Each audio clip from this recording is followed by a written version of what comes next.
It was a nice sunny day out in the big blue sea, and Netty the Net was hard at work carefully catching fish. All of a sudden, the sky went dark, the wind whooshed and the waves crashed. A storm had arrived.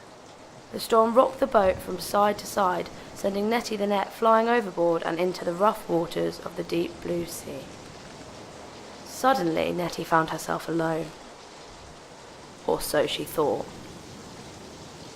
Out of the blue, Netty drifted into a floating rubbish island made up of plastic, metal, and other harmful litter that doesn't belong in our seas and oceans, including other fishing nets. "What are you doing here?" asked Netty to the other rubbish. "We got lost in the storm too," replied Penny the plastic bag.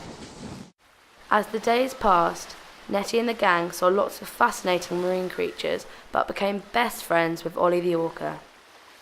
Netty and her friends spent lots of time with Ollie, swimming to different places and doing new things. But one day, Ollie seemed sad.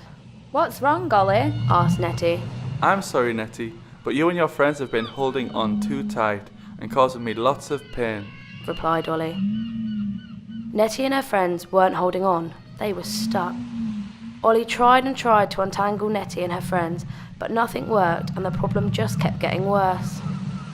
Luckily for Ollie, help was at hand, and a kind fisherman named Fred had spotted Ollie, Netty and their friends and reported it to a rescue team. Fred the fisherman did the right thing and stayed with Ollie until help had arrived and Netty and her friends could finally be set free. Netty felt sad to let Ollie go, but was glad he was no longer in pain. "Bye, Ollie. Sorry for hurting you," said Netty. It's okay, Netty. You didn't mean to hurt me, said Ollie as he swam off back into the big blue sea. Netty and her friends were finally taken back to land, scared that they would no longer be useful. But they had no need to worry, as Netty and her friends were recycled and found a new life as cool things like swimsuits and hammocks, and they finally felt useful again. The end.